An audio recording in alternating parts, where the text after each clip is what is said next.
তেলটা গরম হয়ে গেছে,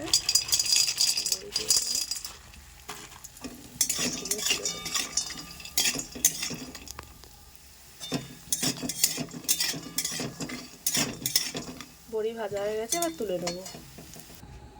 বড়ি ভেজে তুলে নিয়েছি। এবার কড়াই দিয়ে দিলাম একটা তেজপাতা আর 5 ফোড়ন।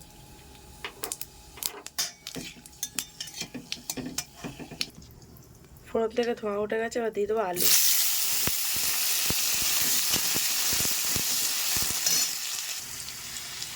এবার দিয়ে দেবো হলুদ আর এবার দিয়ে দেবো একটু লবণ দিয়ে আলুটা ভাজবো। আলু ভাজা হয়ে গেছে, এবার দিয়ে দেবো চেরা কাঁচা লঙ্কা দিয়ে এবার দিয়ে দেবো জল।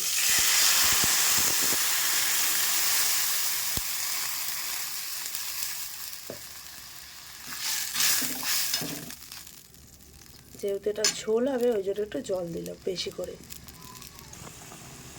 ঝোল টকবক করে ফুটে গেছে। এখানে এখন ধুয়ে কেটে রাখা এখানে আছে পালং শাক, লাউ শাক আর বেগুন আমি দিয়ে দেবো।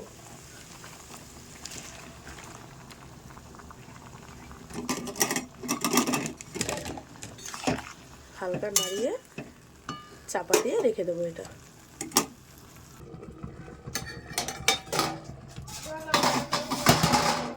ঢাকনা তুলে দিয়েছি।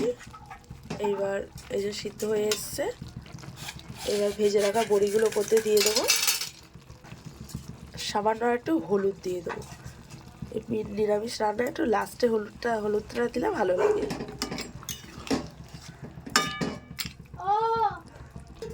আবার খানিকক্ষণ একটু চাপা দিয়ে রেখে দেবো। তরকারি হয়ে গেছে, এবার নামিয়ে দেবো।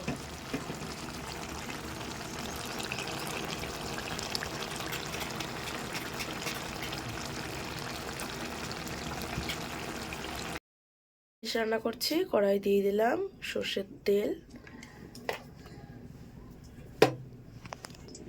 তেলটা গরম হয়ে গেছে, এবার ফোড়নে দিয়ে দেবো শুকনো লঙ্কা, কালো জিরে। শুকনো লঙ্কা কালো জিরেটাও ভালোভাবে ফোড়ন হয়ে গেছে। এবার ফোড়নে দিয়ে দেবো পেঁয়াজ, রসুন, কাঁচা লঙ্কা।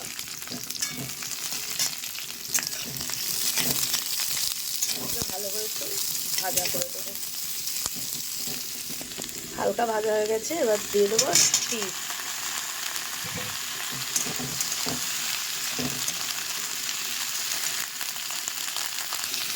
দেবো হলুদ,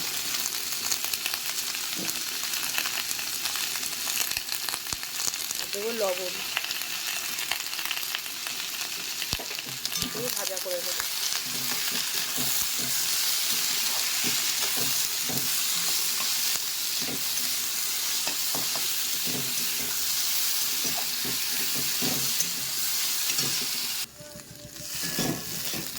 এটা ভাজা হয়ে গেছে, এবার এটাকে তুলে ঠান্ডা করে মিক্সিতে বেটে নিব। আর আমার বাড়িতে একজন আছে যে হচ্ছে এইসব লাউয়ের ঝোল, লাউ পাতার, তারপরে শিম ভর্তা এগুলো খায় না, তার জন্য এখন হবে ডিমের ঝোল। এগুলো কড়াই দিয়ে দিয়েছি তেল। তেল গরম হয়ে গেছে, এবার দিয়ে দেবো তেলে একটু লবণ, এই হলুদ আর লবণ দিয়ে ডিমটা ভেজে দেবো।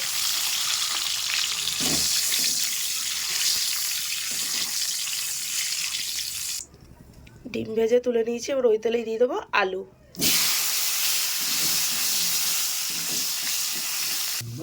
আলু ভাজা হয়ে গেছে, এবার দিয়ে দেবো পেঁয়াজ, আদা রসুন।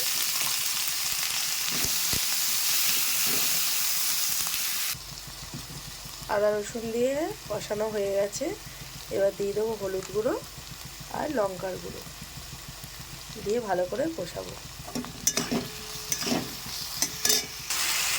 এবার দিয়ে দেবো ভেজে রাখা ডিম, ডিম দিয়েও ভালো করে কষাবো।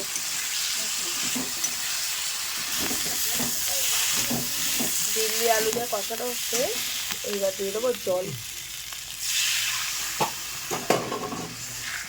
ডিমের ঝোলের জন্য জল দিয়ে দিলাম।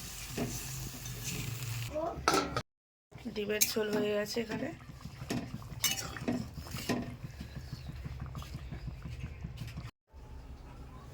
কড়া গরম হয়ে গেছে, এদিকে কড়াইতে দিয়ে দিয়েছি সর্ষের তেল।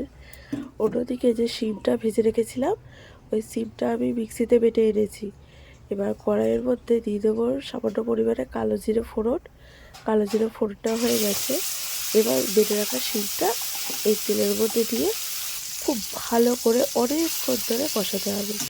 এই যে আমি দিয়ে দিয়েছি, দিয়ে এমনভাবে নাড়ছি। এইরকমভাবে নেড়ে নেড়ে যতক্ষণ না শিম বাটাটা কড়াটা ছেড়ে উঠে আসছে ততক্ষণ পর্যন্ত এটা কনস্ট্যান্ট নাড়তে হবে।